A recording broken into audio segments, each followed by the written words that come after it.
Selamat bertemu kembali dalam pembelajaran akuntansi perbankan.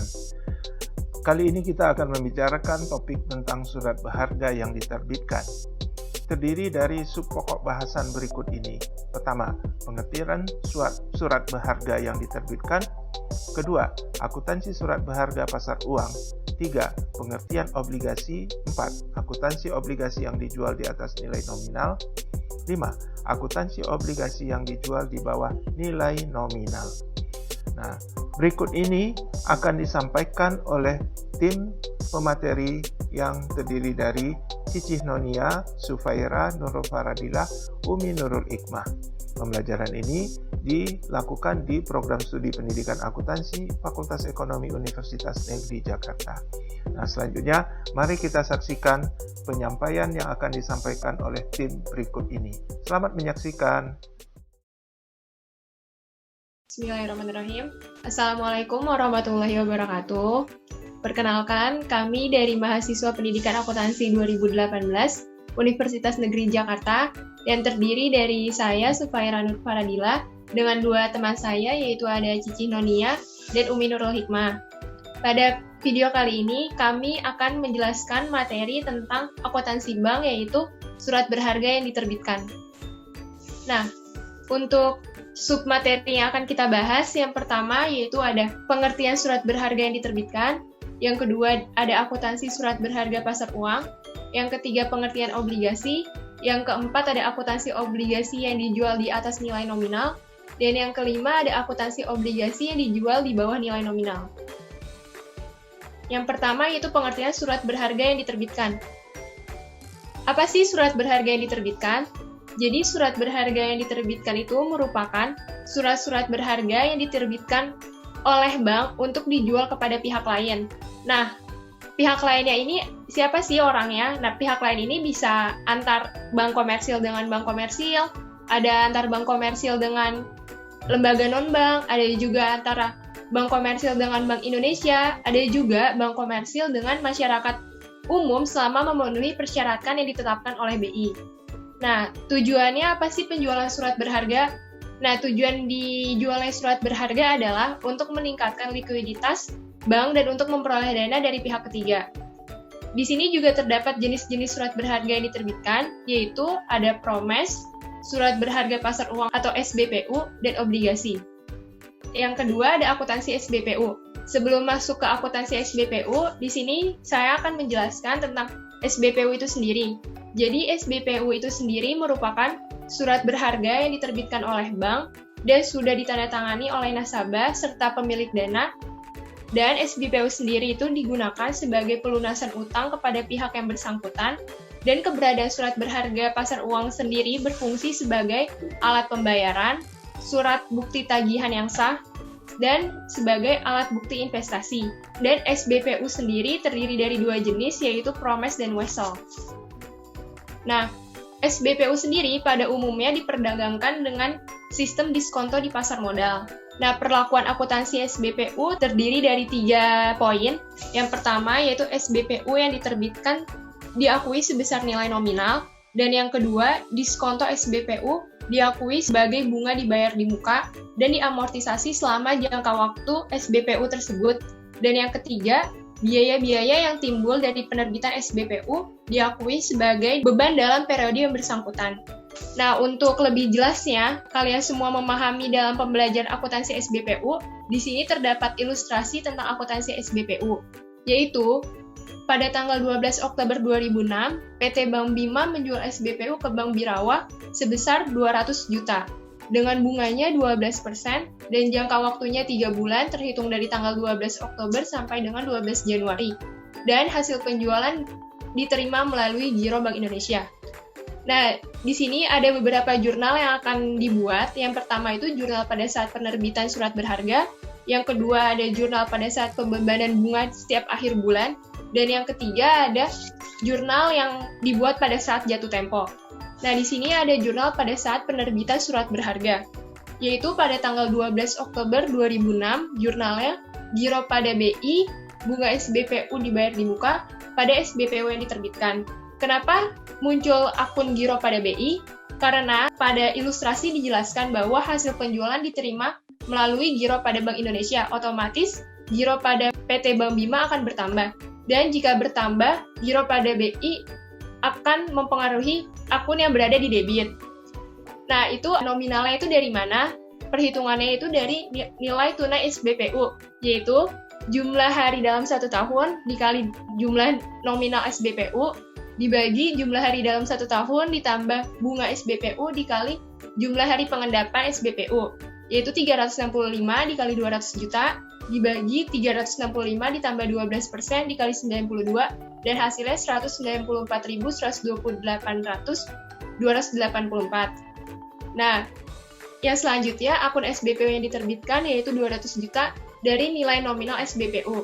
Dan bunga SBPU dibayar di muka sebesar 5.871.719 merupakan selisih antara giro pada BI dan SBPU yang diterbitkan. Kenapa bunga SBPU dibayar di muka itu ada di posisi debit? Karena bunga SBPU dibayar di muka ini merupakan aset PT Bank Bima, yang dimana jika aset bertambah masih berada di posisi debit. Selanjutnya ada jurnal pada saat pembebanan bunga SBPU. Bunga SBPU ini dibayar di muka tadi kan sebesar 5.871.716, harus diamortisasi sampai dengan jatuh tempo. Dan bunga SBPU yang dibayar di muka harus dibebankan setiap akhir bulan masa SBPU yang bersangkutan. Tadi kan dari bulan Oktober sampai Januari, berarti setiap akhir bulannya itu ada bulan Oktober, November, Desember di setiap akhir bulannya. Dan bunga setiap bulan tersebut akan diamortisasi.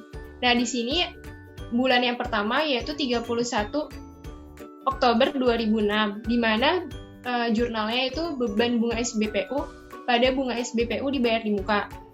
Nominalnya itu sebesar 1.276.460. Itu dari perhitungan 20 dibagi 92 dikali 5.871.716. Nah, 20-nya itu dari mana? 20-nya itu hari pengendapan SBPU selama bulan tersebut. Tadi kan dari tanggal 12 Oktober sampai tanggal 31 Oktober. Nah, itu kan ada 20 hari. Jadi 20 dibagi 92. Nah, 92-nya itu merupakan hari pengendapan dari tanggal 12 Oktober sampai tanggal 12 Januari. Nah, 5 jutanya ini dari mana? 5 jutanya ini merupakan bunga SBPU yang dibayar di muka. Nah, beban bunga SBPU ini kan adanya di debit karena merupakan pembayaran yang harus dibayar oleh PT Bank Bima. Jadi misalnya beban bertambah, adanya di sebelah debit, jadi beban bunga SBPU pada bunga SBPU dibayar di muka. Nah, kenapa masukin akun bunga SBPU dibayar di muka? Karena pada saat pengeluaran surat SBPU, ya kan bunga SBPU dibayar di mukanya adanya di debit, jadi otomatis setiap akhir bulan itu akan berkurang. Jadi berkurangnya akan mempengaruhi di sebelah kredit, jadi beban bunga SBPU pada bunga SBPU dibayar di muka. Selanjutnya ada jurnal pada saat pembebanan bunga SBPU pada tanggal 30 November. Nah, ini jurnalnya sama, yaitu beban bunga SBPU pada bunga SBPU dibayar di muka dengan perhitungan ini seharusnya 30 hari, yaitu 30 dibagi 92 dikali 5.871.716. Hasilnya 1.276.400. Jadi seharusnya di sini debitnya 1.276.400 dan kreditnya juga 1.276.400. Nah, di sini selanjutnya jurnal pada saat pembebanan bunga SBPU pada Desember. Jurnalnya sama, yaitu beban bunga SBPU pada bunga SBPU dibayar di muka dengan nominal 1.978.513. Nah, nominal ini didapat dari beban bunga Desember 31 dibagi 92 dikali 5.871.716, di mana 31-nya ini merupakan jumlah pengendapan pada bulan Desember. Selanjutnya di sini ada jurnal pada saat jatuh tempo SBPU, di mana jurnal pada terdiri dari dua jurnal, yaitu bunga SBPU Januari 2007 dan jurnal pada saat jatuh tempo SBPU, di mana jurnal pada tanggal 12-nya yang pertama beban bunga SBPU pada bunga SBPU dibayar di muka sebesar 702.053. Nah, di sini didapat dari perhitungan bunga SBPU dibayar di muka yang 5.871 dikurangi beban bunga setiap bulannya dan didapat hasilnya 702.053. Dan pada saat jatuh tempo yaitu SBPU yang diterbitkan pada giro pada BI sebesar 200 juta. Ini hanya dibalik dari pada saat jurnal penerbitan SBPU. Selanjutnya akan dijelaskan oleh Cici. Oke, selanjutnya adalah pengertian obligasi.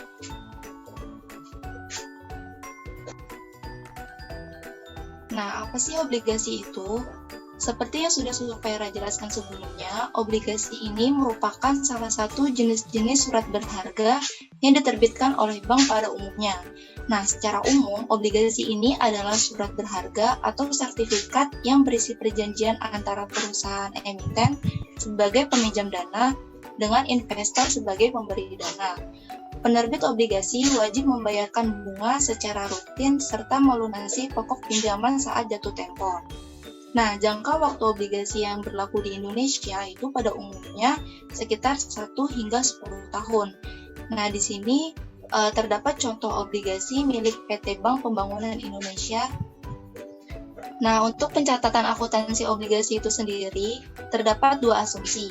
Yang pertama, penerbitan obligasi yang dijual dengan harga lebih besar dari nilai nominal, dan yang kedua, penerbitan obligasi yang dijual dengan harga lebih rendah dari nilai nominal.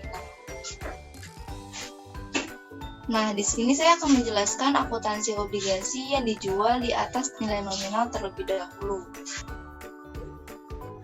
Nah, penerbitan obligasi yang dijual dengan harga lebih besar dari nilai nominal, itu artinya terdapat keuntungan atas penjualan obligasi tersebut.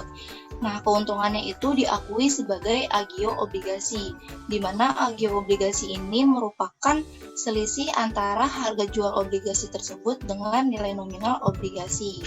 Nah, di sini ada ilustrasi, yaitu pada tanggal 1 Oktober 2006, Bank Bima menerbitkan obligasi nominal sebesar 100 juta rupiah dengan jangka waktu 5 tahun, bunga atau kupon 15% per tahun.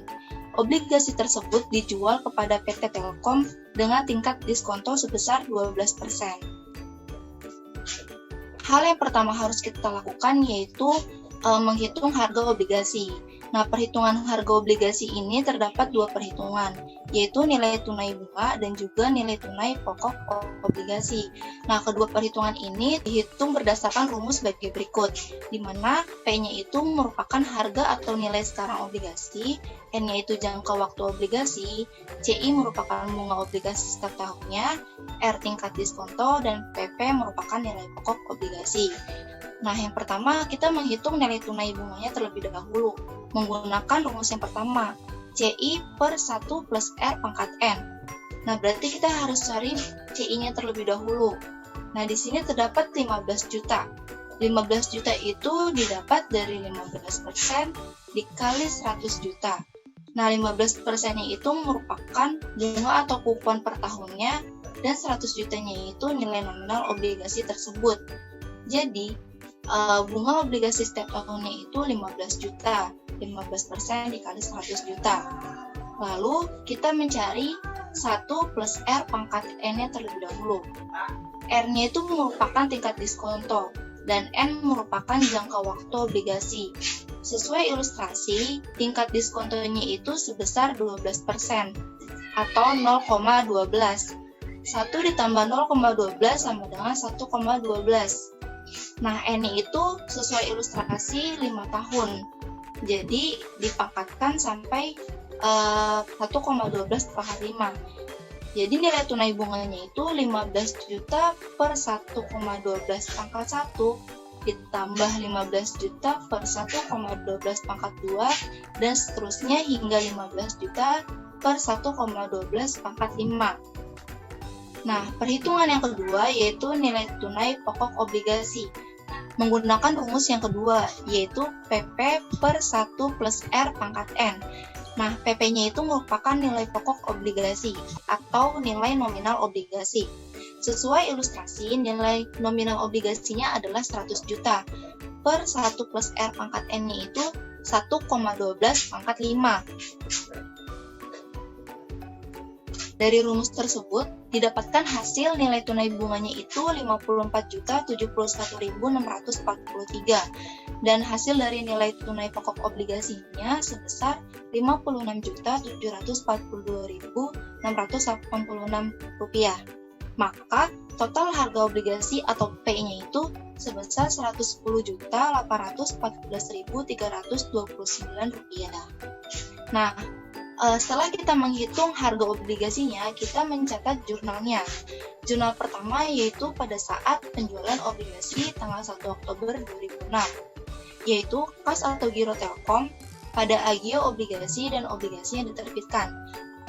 Kas atau giro Telkom sebesar Rp110.814.329 di debit merupakan harga obligasinya, harga jual obligasi. Dan obligasi yang diterbitkan sebesar 100 juta di kredit itu merupakan nilai nominal obligasinya. Nah, dari sini ketahuan bahwa harga jual obligasi lebih besar dibanding nilai nominal obligasinya. Maka keuntungannya itu dianggap sebagai agio obligasi sebesar selisihnya, yaitu Rp10.814.329. Jurnal yang kedua yaitu saat pembebanan amortisasi agio obligasi 31 Oktober 2006. Jurnalnya agio obligasi pada pendapatan agio obligasi sebesar Rp180.239. Nah, saldo ini didapat dari 1/60 dikali 10.814.329. Jurnal pembebanan amortisasi agio ini dilakukan setiap akhir bulan untuk mempermudah perhitungan pendapatan agio obligasinya. Namun, penjurnalan ini dilakukan pada bulan Oktober atau 1 bulan saja, sedangkan jangka waktu obligasinya itu 5 tahun atau 60 bulan. Maka 1/60 bulan dikali saldo agionya, yaitu 10.814.329. Oke, selanjutnya adalah jurnal pada saat pembebanan bunga obligasi 31 Oktober 2006. Jurnalnya yaitu beban bunga obligasi pada bunga obligasi yang masih harus dibayar sebesar Rp1.250.000. Nah, saldo ini didapat dari 15% dikali 1/12 dikali 100 juta, di mana 15% ini merupakan bunga atau kupon per tahunnya, dan 1/12 ini jumlah bulan dalam setahun. Lalu dikali nilai nominal obligasinya 100 juta, maka didapat 1.250.000. Selanjutnya, jurnal pada saat pembayaran bunga obligasi 1 Oktober 2007, di mana 1 tahun kemudian. Jurnalnya bunga obligasi yang masih harus dibayar pada giro sebesar 15 juta. 15 juta ini didapat dari 1.250.000 dikali 12 bulan. Selanjutnya, jurnal pada saat jatuh tempo obligasi 1 Oktober 2011. Nah, jangka waktunya itu kan 5 tahun, dari 1 Oktober 2006 sampai 1 Oktober 2011. Maka jurnalnya obligasi yang diterbitkan pada kas atau giro sebesar 100 juta. Ya, selanjutnya ada akuntansi obligasi yang dijual dengan harga kurang dari nilai nominal. Obligasi yang dijual lebih rendah dibanding dengan nilai nominal, artinya ada kerugian atas penjualan obligasi tersebut, dan kerugiannya itu diakui sebagai disagio obligasi. Selanjutnya, ada ilustrasi pada tanggal 1 Oktober 2006, Bank Bima menerbitkan obligasi nominal sebesar Rp100 juta dengan jangka waktu 5 tahun. Bunga kupon 15% per tahun. Obligasi tersebut dijual kepada PT Telkom dengan harga Rp94 juta. Selanjutnya masuk ke jurnal. Yang pertama, pada saat penerbitan kas atau giro Telkom 94 juta di debit.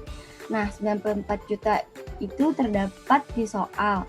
Obligasi tersebut dijual kepada PT Telkom sebesar 94 juta. Tetapi obligasi nominalnya di soal itu 100 juta, lebih rendah kan? Nah, 100 juta ke 94 juta selisihnya yaitu 6 juta. Nah, berarti 6 jutanya itu rugi. Tadi kan saya sudah bilang kerugian itu diakui sebagai disagio. Jadi, akunnya disagio obligasi di debit 6 juta, lalu yang dikreditnya di obligasi diterbitkannya 100 juta. Selanjutnya, yang kedua, jurnalnya pada saat amortisasi disagio obligasi. Jadi jurnal amortisasi disagio obligasi ini sebenarnya pencatatannya di setiap akhir bulan. Tapi di sini ia mencatat untuk tanggal 31 Oktober, akhir bulan Oktober lebih tepatnya. Nah, jurnalnya beban disagi obligasi pada disagi obligasi sebesar 100.000. Nah, ini kan buat 1 bulan Oktober, sedangkan di soalnya tuh jangka waktunya 5 tahun. Nah, ini 5 tahun itu ada 60 bulan. Jadi 1/60 dikali 6 juta. Nah, 6 jutanya itu tadi ruginya. Jadi hasilnya 100.000. Lalu jurnal yang ketiga, pada saat pembebanan bunga obligasi 31 Oktober 2006, jurnalnya beban disagi obligasi pada bunga obligasi yang harus dibayar sebesar 1.250.000. Nah, perhitungannya 1/12 dikali 15% dikali 100 juta. Jadi 1/12-nya itu didapat dari kan buat bulan Oktober. Sedangkan 1 tahun dalam bulan itu kan ada 12 bulan. Jadi 1/12 dikali 15% dikali 100 juta hasilnya 1.250.000. Selanjutnya, jurnal pembayaran beban bunga. Beban obligasi yang masih harus dibayar pada kas atau giro Telkom sebesar 11.250.000 itu didapat dari 12 dikali 15%. Nah, 12 ini bulan dalam setahun ya.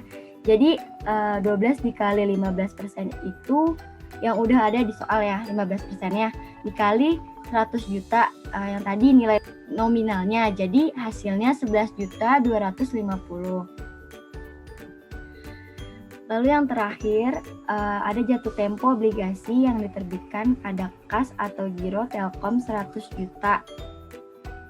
Nah, 100 jutanya itu didapat dari nilai nominal obligasinya yang terdapat di soal.